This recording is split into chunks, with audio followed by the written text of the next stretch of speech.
नमस्कार मित्रों, मैं आज उपस्थित हूँ आप सभी के मध्य कुंडली के चतुर्थ भाव पे चर्चा करने के लिए। मित्रों, ये कुंडली का चतुर्थ भाव अत्यंत ही महत्वपूर्ण भाव होता है। जीवन में सुख का भाव है ये, व्यक्ति के सुख का भाव है, मातृ का भाव है। हर व्यक्ति संपन्न चाहता है, संपन्नता चाहता है, सुख चाहता है। तो इस भाव से हम सुख के बारे में चिंता करते हैं, चिंतन करते हैं। आइए समझते हैं कि किन किन विशिष्ट विषयों की चर्चा इस भाव से की जाती है। इस भाव का नाम, जैसे हमने कहा कि मातृभाव या सुख भाव इसको कहते हैं। इसके लिए एक प्रसिद्ध श्लोक है जिसके बारे में हम चर्चा करेंगे। इस विषय के लिए एक अत्यंत ही प्रसिद्ध श्लोक है। वाहनान्यथ बंधुंश्च मातृ सौख्यादकान्यपि निधिं क्षेत्रं गृहं चापि चतुर्थात् परिचिन्तयेत्। वाहनान्यथ बंधुंश्च, वाहन, बंधु,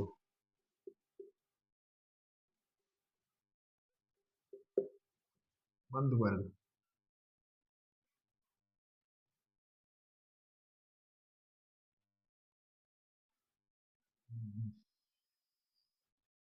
वाहन, बंधु, मातृ,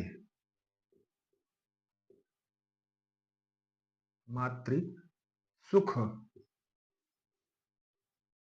मातृ सौख्यादकान्यपि निधिं क्षेत्रम यानी धन संपदा,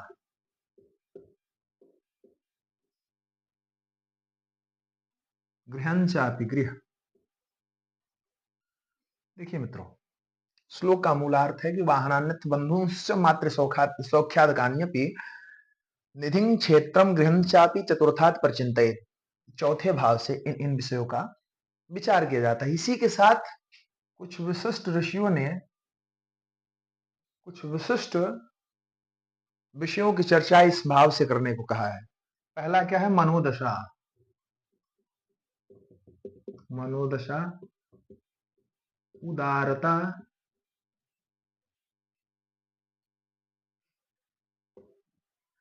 मनोदशा, उदारता, दो विषयों की चर्चा भी इस स्थान से की जाती है।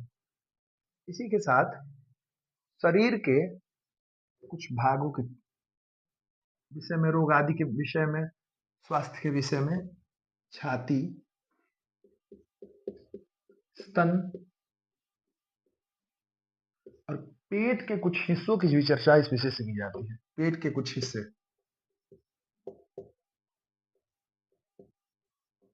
सम्यक रूप से चतुर्थ और पंचम भाव से पेट के संपूर्ण हिस्सों की चर्चा किया जाता है। मूल रूप से छाती या स्तन, पेट के कुछ हिस्सों की चर्चा इस विषय से चतुर्थ भाव से किया जाता है। अब इसको देखा जाता है मित्रों कि अगर चतुर्थ भाव उत्तम है, चतुर्थ भाव में शुभ ग्रह है, तो इन सभी विषयों में मनोनुकूलित परिणाम प्राप्त होते हैं, मनोवांक्षित लाभ फल प्राप्त होते हैं। अगर चतुर्थ भाव में क्रूर ग्रह हैं, पापक ग्रह हैं, तो इन भावों में कमी होती है। इसी के साथ चतुर्थेश की स्थिति देखी जाती है कि चतुर्थेश की स्थिति क्या है। चतुर्थेश कहीं पीड़ित तो नहीं, वक्री तो नहीं, किसी पाप प्रभावी स्थान में तो नहीं, नीच का तो नहीं है। इन सभी विषयों की चर्चा किया जाता है और कारक भी देखा जाता है। देखिए, कारक के विषय में इसमें शुक्र और चंद्रमा दोनों कारक होते हैं। विशेष करके शुक्र कारक होता है। चंद्रमा को इस यहाँ पे दिग्बल प्राप्त हो जाता है। यहाँ जब चंद्रमा रहता है तो इन सभी विषयों में उत्तम फल की प्राप्ति होती है। चंद्र अगर यहाँ पे हो तो इसको दिग्बल प्राप्त हो जाता है। आइए देखते हैं दिग्बल किन ग्रहों का किन क्षेत्र में होता है और दिग्बली कुंडली क्या होती है, इस विषय पे भी चर्चा करेंगे। अगर यहाँ पे सूर्य हो या मंगल हो, दोनों में से कोई भी ग्रह हो तो इनको दिग्बल प्राप्त हो जाता है।